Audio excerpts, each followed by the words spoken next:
Here's another show you can enjoy in the True Story FM family of entertainment podcasts. What's up, Supernatural superfans? I'm Chrissy Lenz. And I'm Nate McWhorter. And we're the host of Gank That Drink, a supernatural drinking game podcast. It's the podcast where we make up drinking game rules for a favorite episode of our favorite show, Supernatural. We recap the episode for you and let you know how all the rules played out. Then we let you know the drinking game rules for the next episode, so you can play along. Plus, members get every episode early and ad-free. With some extra bonus content chit-chat at the end of each episode as a member exclusive. So download Gank That Drink, a supernatural drinking game podcast wherever the finest podcasts are available. And or become a member at truestory.fm/gankthatdrink. And when you're out there in the world saving people and hunting things, you know, the family business. Keep the Gank That Drink motto in mind. Be excellent to each other and party on, dudes.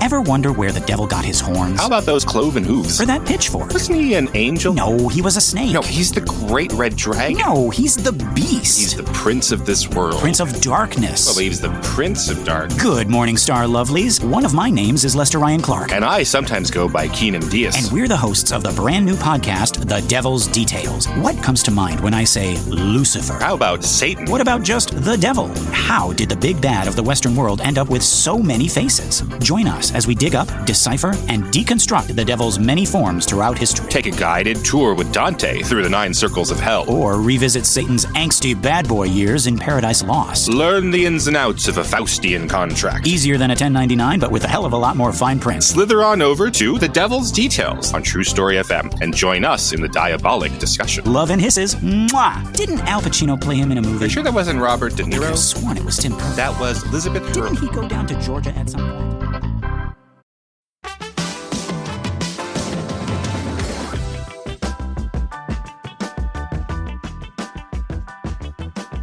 Hello, world. Welcome to the Adrian Moment on True Story.fm. I'm Ocean, and I'm joined this week by the Francois to my Mandela, Jim Pullen.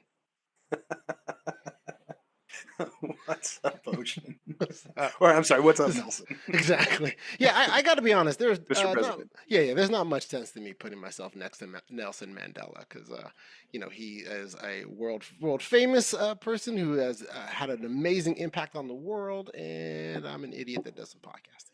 Oh, come on. And so you've had impact on people's lives. Come on. Yeah, well, I believe that there, in all things, there is scale, and I believe that his is much greater than mine. and the reason I'm really thinking of and talking about Nelson Mandela now is that two things really happened for me recently.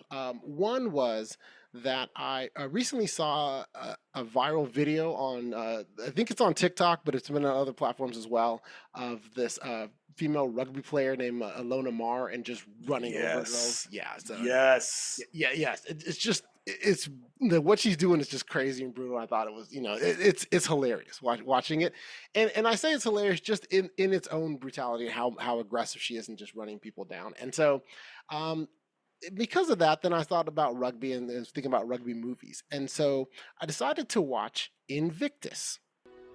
I thank whatever gods may be for my unconquerable soul. I am the master of my fate. I am the captain of my soul. Today, President Mandela takes office in Pretoria, balancing black aspirations with white fears. Remember this day, boys. This is a day our country went to the dogs. Brothers, sisters, this is the time to build our nation. All of the whites are cheering for South Africa. All of the blacks are cheering for England. How long before the World Cup? Don't get your hopes up. We're a damn disgrace. I've been invited to tea. With who? The president. Tell me, Francois, How do we inspire ourselves to greatness when nothing less will do? How do we inspire everyone around us? What did he want? I think he wants us to win the World Cup. It's a movie, really. I think it came out in 2005, but it's, stars Nelson Mandela. It stars Nelson Mandela. He came out, it's his first job of acting, and he's amazing in it. Anyway, it's a 2009 movie starring Morgan Freeman as Nelson Mandela and Matt Damon as Francois Pinard, and about about really what Nelson Mandela he's just become president, and he wants to help unify South Africa, and he wants to use the rugby team as a way to help unify the country. I just thought it's good. It's a really good movie. It's directed by Clint Eastwood, so most of his stuff he directs is really good. And the one thing I was just thinking of just right out of the gate with this, do you think this is a sports movie? Great question. And my answer is no. I don't think it is. And why is that? Well, I believe it's more of, rugby is used, like you said, to unify. There isn't really any, details about the sport or really about like the other players other than Francois.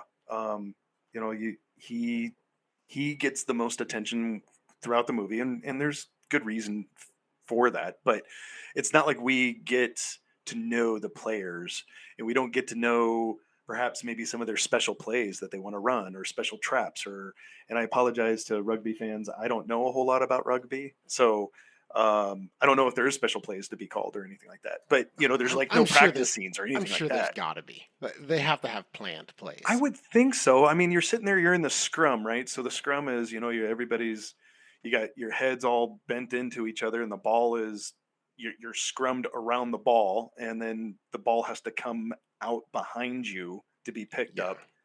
I don't understand like when that happens or why it should happen for certain penalties and whatnot, but there isn't a whole lot about rugby. Like, you're visually seeing what feels like highlight reels of the 1995 Rugby World Cup. Starting with the first part, the different things with the scrum and all that, the things that I found interesting about it was apparently they're supposed to actually kick it out with their feet. Like it's almost like you're pushing it and then you kick it out with your feet, and then someone grabs it and then they can throw it backwards and sideways as they do and then run. The movie itself does not show a lot of rugby, at least for most of its running time.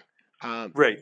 Like the last 30 minutes of the movie is definitely all rugby. The movie's 2 hours 14 minutes, and for about 90, at least the first 90 minutes, if not the first 105, there's not a lot of rugby going on. You see some little clips here and there, but that's about it. And so and no train. I mean, there's like no training. There's no. Well, there's a little bit of training.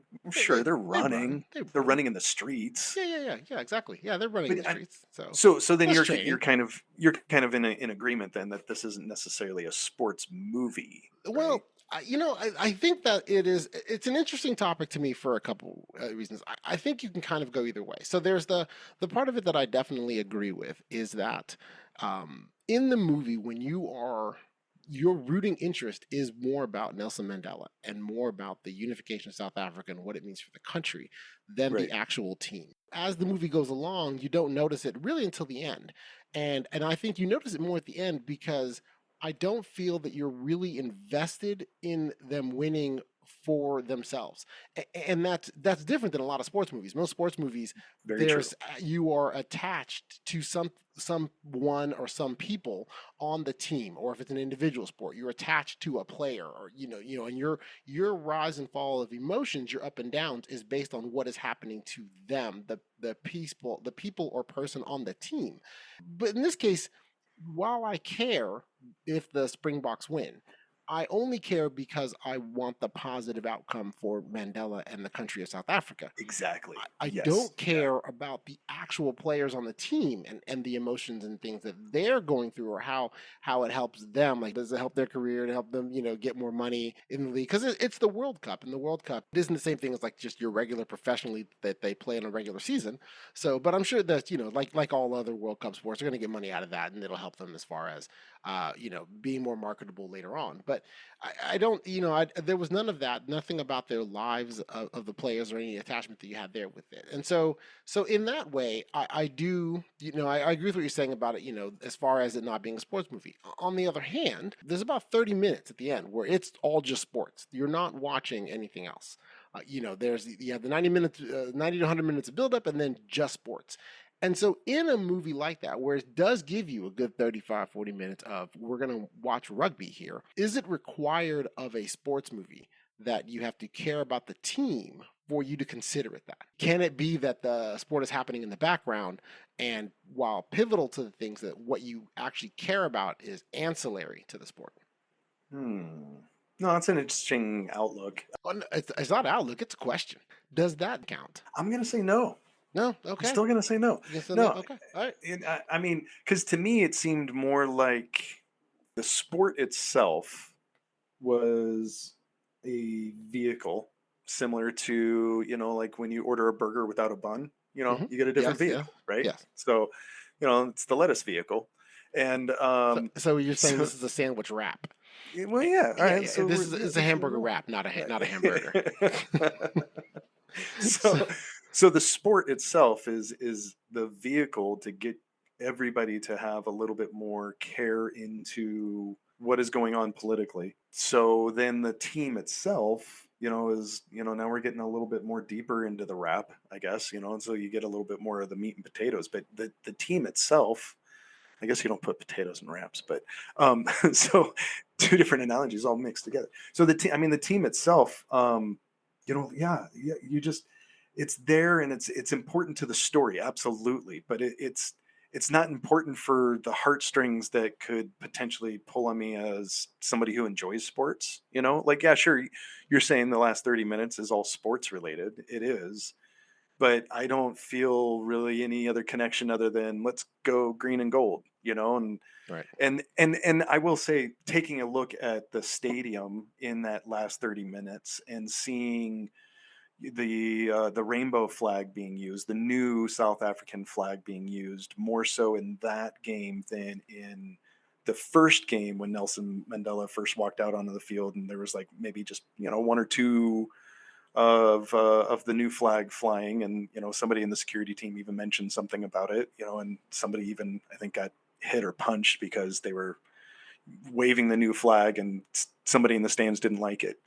That was a really cool visual aspect of showing like the growth of how the sport and the team has grown and the country has grown and unified in that moment in the 95 World Cup.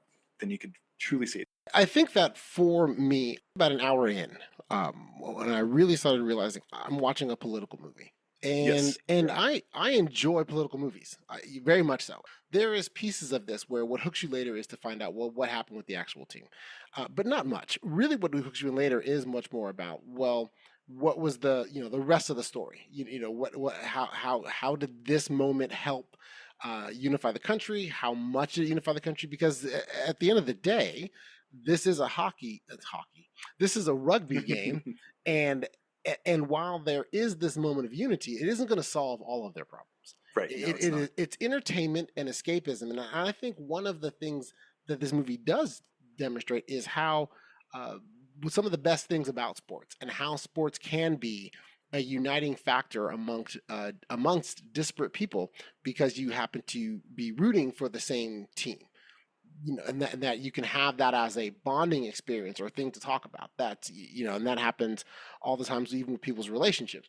I'll have friends where we don't have much to talk about, but then it's like, well, how do you think the Chiefs are going to do this year? Think they're going to the Super Bowl again? And so then you have something to talk about because you're talking about sports, or right. If you have the same favorite team or something like that, that you can always kind of fall back on that as far as conversation and bonding. And I think that this demonstrates that in a real way, and how people that really did not like and or feared each other were able to then use sports as a vehicle in order to find commonality.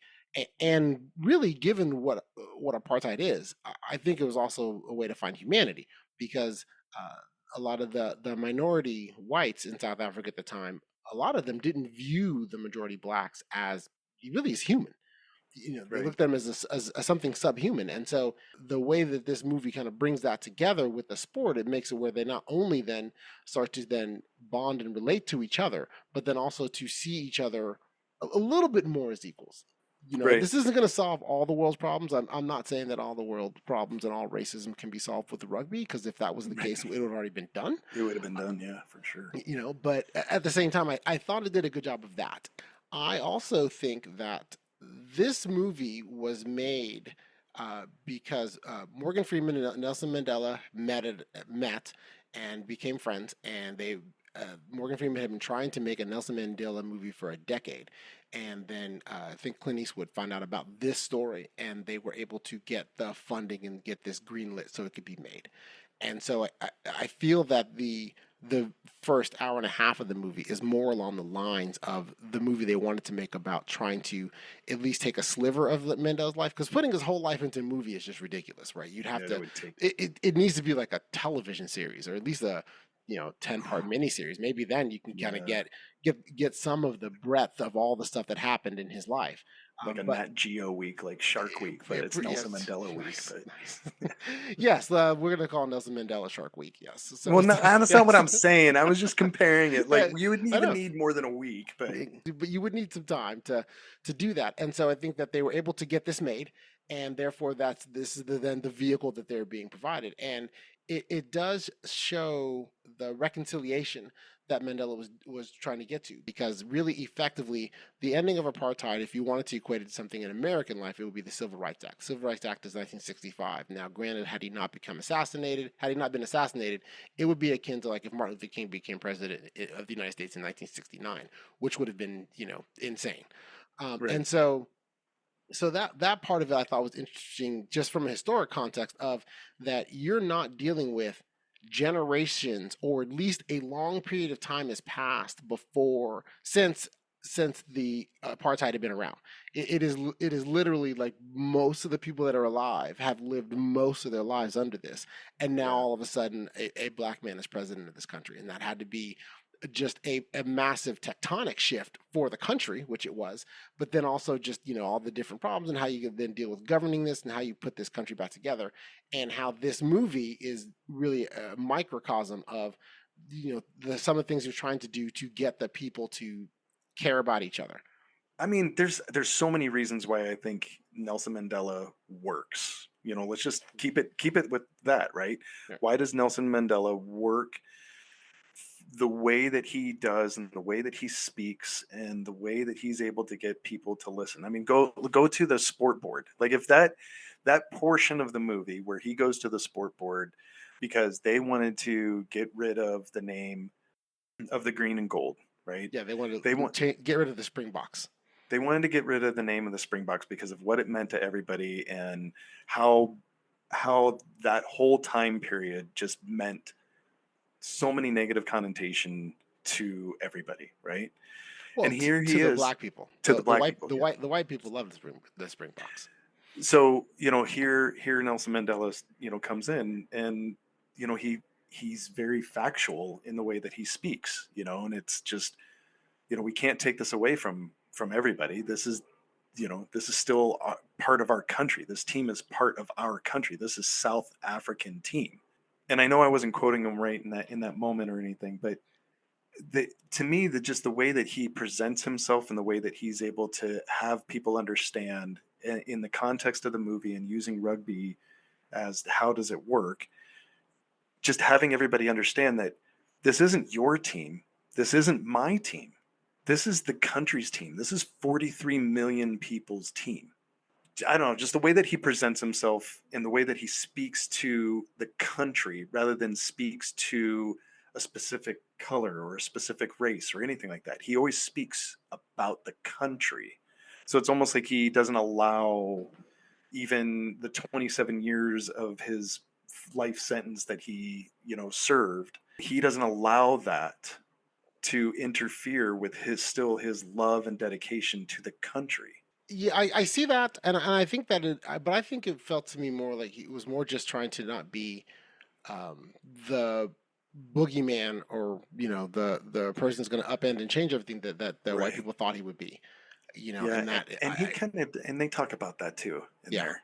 Yeah, I don't think he, there's not, I don't even think that he necessarily cared about the team in the specific, but more just the idea and how it could be used as a vehicle. And so, right. And really, then with that, it makes it where, at least I'm finding this with this movie in particular versus others, where from a sporting standpoint or, a sports movie standpoint, for sports movie fandom, I don't have it makes it difficult to talk about in that vein, because really what you have to talk about is the country, what they're going through. The storylines are really about the reconciliation of the people that aren't on the team.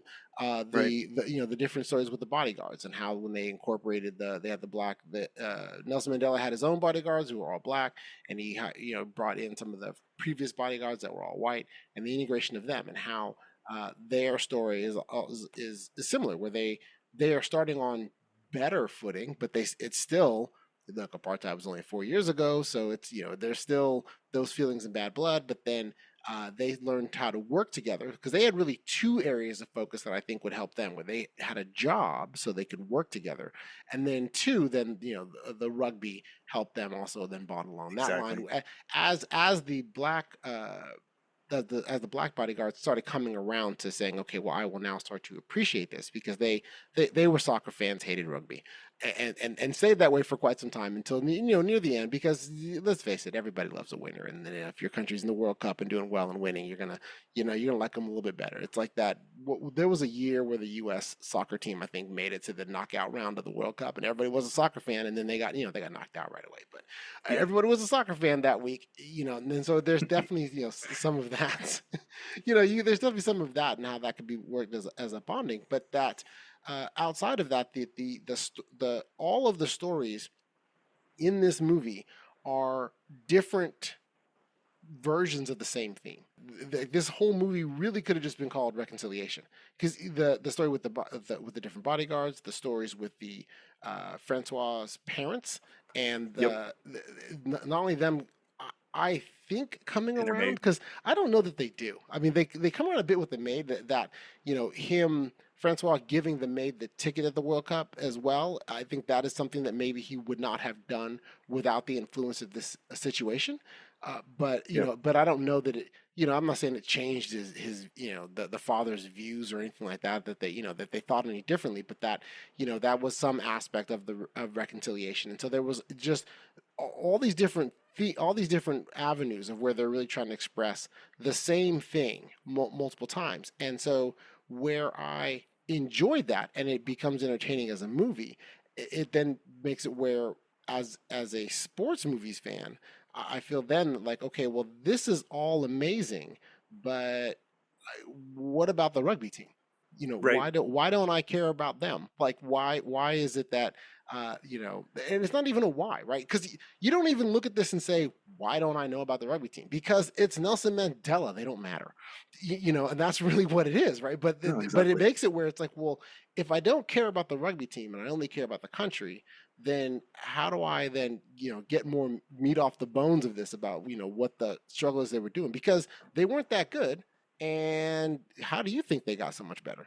Through the love, just the love, man. Yeah, no, and that's a good point, because like what you just mentioned there, how did they get better? At the beginning of the movie, the team isn't portrayed like they're an amazing team.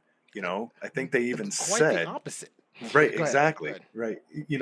No, you're it's definitely the opposite. And I think they even mentioned it earlier on. They mentioned something like, yeah, they're not the best and they're not the fastest, but they're pretty good average guys, something like that. They say that. They also say there's the reporter who's in everything for really he's there for exposition. But there's the reporter. It was Johan. I don't know how to pronounce this. De Villers or who knows? Vill. It could be De Villers. It could be French pronunciation, because who knows. And as played by Robin Smith, I mean, he's just there to give us exposition along. But he even says he didn't think this team would even make the World Cup if South Africa wasn't hosting it. Right. And so then there's a part of that where it's like, okay, well, how did they get better? Right. And I mean, the movie does not show how they got better.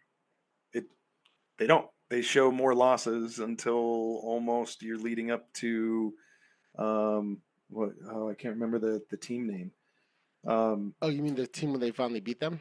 Yeah, the team that they finally beat. That was the Australia game. Like, Because they needed yeah. to win. They needed to. It was really when they entered into the World Cup, because Yep. they only showed the one game before, and then they had. Well, I think there was two games to show before the World Cup, but then both of those were L's. They collected L's, and then when the World Cup when it began, they had to beat Australia, or else they would have had to go a harder route to get to the knockout round. Right. Because That's right. It was in their round, and so that was the first time where it's like, okay, well now they've done a thing to win.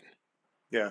So it's momentum. So to me, it's just like any other sport that where you gain momentum, and once you gain that momentum, and I would imagine as a professional, you're gaining additional support outside of the sport itself, but as you are participating in the sport, your fans are becoming more vocal, and you see more fans, then you're feeling that support. So that's why I was saying earlier, they did it because of the love. So as they're continually getting better, more fans are showing and more cheering, and everybody's more unified around the team, and you also get the momentum from a sport perspective. So to me, that's how they got better, because they didn't add anybody. Chester was hurt at some point in time. They mentioned that. I don't know if he was hurt in between matches, or I think it was just in between matches. It was in between matches. It was after the World Cup had started, and then he Yeah. got better for It the was the Australian finals. game that he got. Yeah. The So he finals got- he got better. Yeah, the Australian game was shortly thereafter.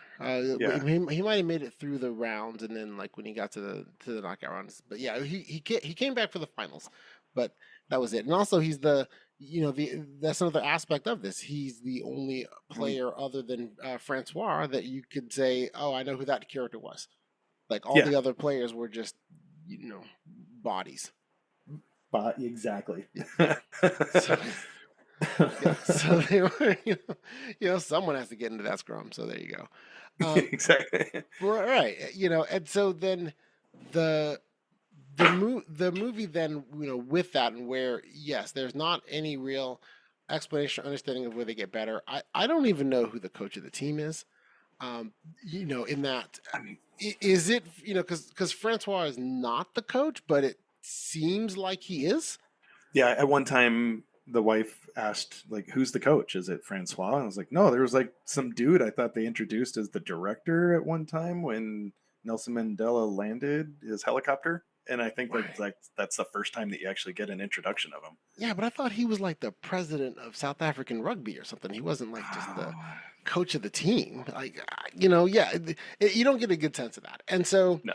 the thing, I guess that's really just another aspect of this movie that I find interesting, where it's kind of the first time where I'm looking at a movie that I'm enjoying, but because I'm looking at it the prism of, oh, I wanted to watch a sports movie, I have issues with what they've done with the sport.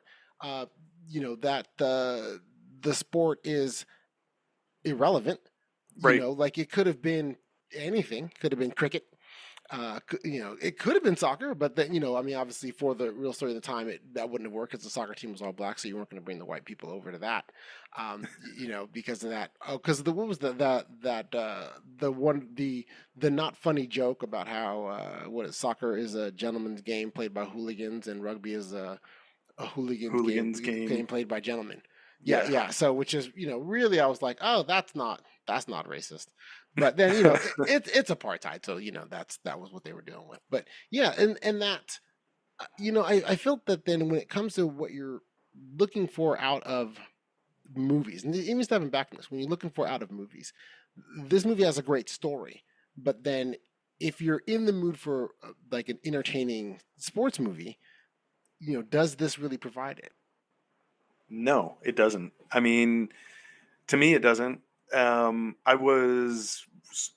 mood going into this movie was, I want to watch a sports movie. And like you said, it was like 45-minute mark, maybe a little bit sooner, somewhere, give or take, it doesn't matter, but somewhere around 45 minutes into it, you're like, yeah, this is not a sports movie. But I found it I don't want to say entertaining. I found it pleasurable to watch. It didn't seem like it was a 2 hour and 14-minute movie. It didn't like really lull. I just, for the assignment that is given here as sports loving movies, Yes. as we're trying to identify sports loving movies, yeah, it wasn't hitting on the sports tip. It just wasn't. Yeah, and that was the thing that I found, because I'll go further than you. I really like this movie. This is Yeah, a really I good liked it. movie. Yeah.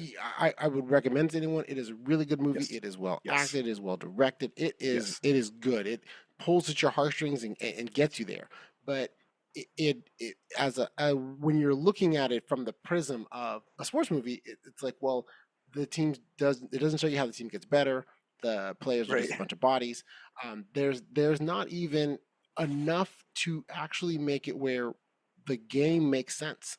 The one thing that they really discussed in rugby was the whole, you can't throw the ball backwards, which is in a lot of ways Forward. Sorry, yes, right.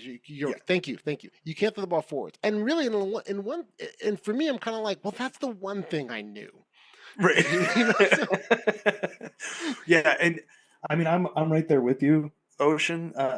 Because it was like, all right, sports movie, rugby. I don't know a whole lot about it, and maybe I'm going to learn something. And it was like there was one sentence that kept it sporty to me that like hit the most, where they talked about they were with the kids. No, they were playing with the all of the security guards were playing together. And some of them didn't know how to play and others didn't. And they said, there's only 3 rules that you need to worry about. It was like, you can only you can have the ball go sideways or behind, and you can't throw it forward. And, like when they were all, just getting together and just playing and trying to figure out how to play rugby, that was like the most introduction in the movie that they had about the sport, other than visually seeing the sport. So I, going into it, was thinking, yes, I'm going to learn maybe something about rugby, and, like maybe join a league around here. There's tons of different leagues around for rugby. Like, well, I don't know how to play it. I'm not joining a rugby league. I don't know, man. That stuff is crazy. No, I don't know. I've played lacrosse, and that's some crazy stuff. So it's like lacrosse without a helmet, and it's a bigger ball. I'm in. I'm good. I don't get to use my stick, but that's fine. Yeah. No, you let me know how that goes. Yeah, I will. So I was all in for that, and then for me, I ended up kind of getting a little depressed, because I'm like, normally when we're watching these sporty movies, I'm Googling sports stuff, and then it was depressed because I'm like, oh, well, when did this happen? I think it was before they mentioned it was like 95. And I was like, oh my God, this happened in 95. And it was like, I'm still, back then I was in high school. How come I didn't know that this was happening? It was like, so then I felt just like, I never picked up a newspaper. Yes, newspapers was a thing back then. The internet wasn't really a big thing, and like, I just didn't pay attention to the world and stuff. So I found myself Googling more about the storyline about Nelson Mandela and everything leading into the 90s and him becoming president, rather than Googling rugby. So yeah, that's where I'm at. Yeah, at the time, the one thing that I did see live at the time that I didn't know what I was watching. There's really, anyway, there are 2 events that I've had in life where I was watching them live on television without really recognizing what I was watching. Actually, now that I think about it, there might be 3 or 4. But anyway, I digress. The one of those is the scene when Nelson Mandela is released from prison in the car, when all the throngs of people around the car. I do remember seeing that on the news live. I did not know at the time who Nelson Mandela was. I didn't know why this was a significant event. I just remember it was on the television, and I watched it for a bit. And the news reporters try to explain it somewhat, but again, I'm a teenager. I don't care. Like, you don't care about the world when you're that age. You're kind of like, okay, that's just some guy. So I guess that's a good way of saying it. Yeah, because and that's really what it is. It's just more. It isn't that you don't care as a person. It's just like at that age, you're just like, well, this doesn't affect me directly. So what do I? Yeah, I wasn't spending a lot of time on it. And so I learned more about it later. Learned more about how amazing his life was, and what the impact is he's had on the world. Him being, in this case, Mandela. I'm not talking about Francois Pinard, in case there was any confusion. And so that I learned about that stuff later. But that the movie itself, though, and I guess maybe the one thing I do want to step back and then ask and say, just to make sure that we're not just being straight up haters about the sport part of this. So the thing with the sport of rugby is it is entertaining, but it is a sport that is definitely not something that I follow regularly, and I don't understand the nuances of as much as I do for other sports.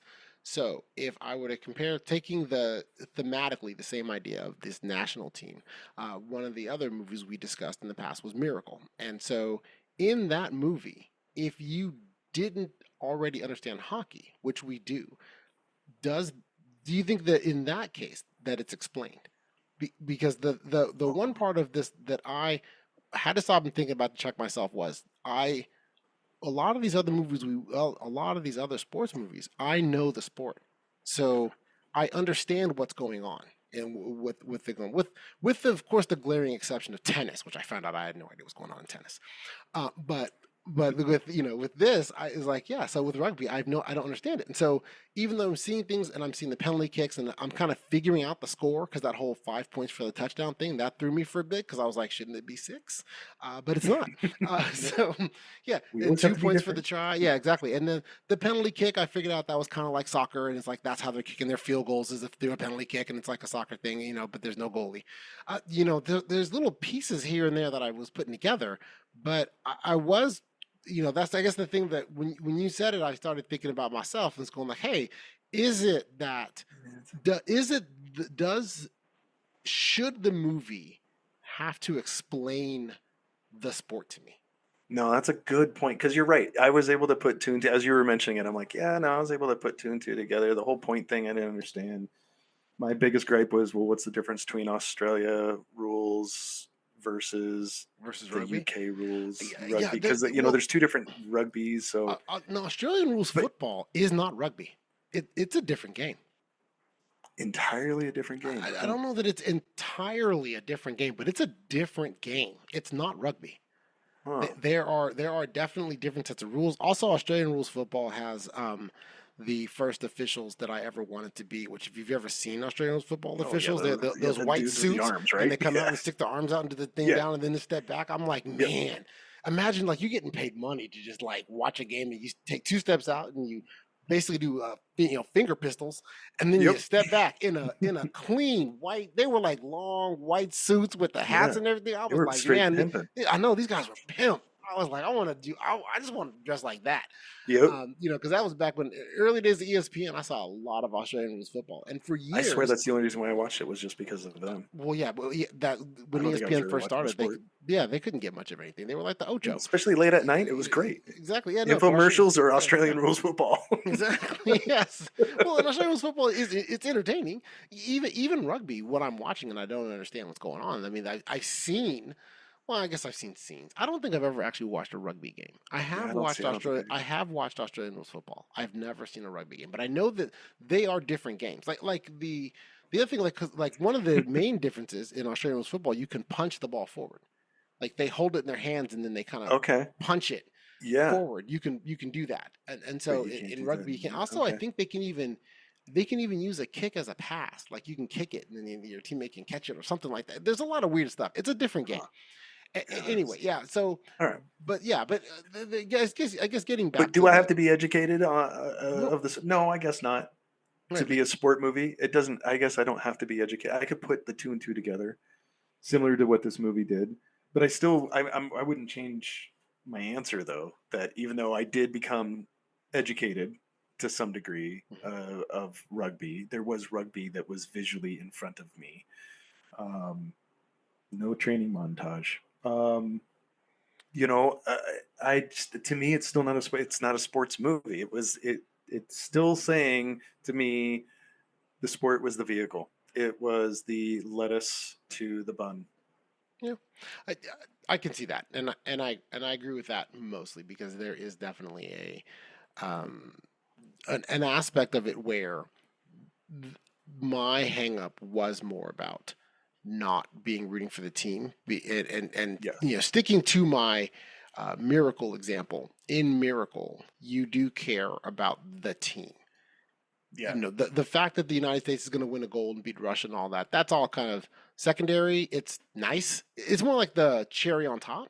But what you really care about in that movie is the team, because the players and the team and the way they bond it. Exactly. And in this movie, you don't. And so it was difficult for me, reconciling that, hey, this is not a bad movie. This is actually a very good movie, but it's not a sports movie. Right. And so then it becomes, well, okay, so the next part of it is like, well, as far as recommending this to someone, wouldn't that just be like, hey, if you want to see a really good movie, there's some sports at the end. But I don't know that I would recommend this as a sports movie. I just recommend it as, this is a good movie, and you should watch this. It's a good movie. It's a great story. It's an important. I don't know if the story, and here's the thing too: is the story itself important, or just the output of the story important? I think the output. As you were formulating that question, I'm sorry to just jump in there. To me, it's the output. It's the legacy of Nelson. It's to what you were saying about like how this movie even got greenlit, and how oh, I'm drawing a blank. Who's the actor that was friends with Nelson Mandela? Like the greatest voice in all time. Yeah, you mean the voice of God, Morgan Freeman? Yeah, sorry. Just like, brr. Yeah, how Morgan Freeman was friends with him. Clearly, that legacy, the essence of Mandela, to me, was passed on through that movie. Like his whole chill vibe of trying to bring unity together. That's what I got out of the movie. Like I don't know. I felt lifted and loved to some degree after the movie, because it was like, it's nice that there's other people that have that thought process similar to what Nelson Mandela was bringing and what Morgan Freeman brought to the movie. Just bringing in unity. And I love sports, and seeing that sports was bringing in unity during a difficult time. And I don't know. It's a good movie. Like you're saying, it's a good movie. It's not a sports movie. It's got a good story about it. Yeah. Yes, I agree. And there's I guess to put a point on the end of that, there was the anecdotal story about, well, I guess anecdotal is the wrong term. A story where Morgan Freeman was talking to Nelson Mandela about trying to get the movie made, and that Morgan Freeman was telling him that he'd been working for a while, working a long time to get this other project, but that they've just read something that they think might get to the core of who you are. And then before Morgan Freeman finished, Nelson Mandela said, the World Cup. And so, that Mandela viewed this story as a story about the core of who he was, and the what he was, the core of what he was, and what his philosophy and direction and all that is great and amazing, awesome, and I love that sports could be the vehicle for this, but in the movie form, it is more. I really felt that I got a really good movie about Nelson Mandela, and I appreciate that, but yeah. I did not feel that I got a really good rugby movie. I agree. No, I agree. I wish I could sit here and be like, no, that was the best rugby movie I've ever seen. I've felt like all I wanted to do was Google the 95 World Cup. I didn't. I wanted to Google about Nelson Mandela. Yes, and when you do, there's a lot of information. Yeah. There's a ton. And there is a lot. Yeah. So it's good movie. 2 thumbs up. Whatever rating system you want to use, I'd watch it. But if you're listening because you're wondering about sports, it's not a sports flick. Man, Jim, it is always great to talk about movies with you. If you would like to continue the conversation about this or any other sports movie, contact us on our Discord page at truestory.fm. If you're listening to this on Apple Podcasts, please rate and review our show, as it helps others to find it. Also, share this podcast with anyone you know that loves sports and movies. Do-do-do.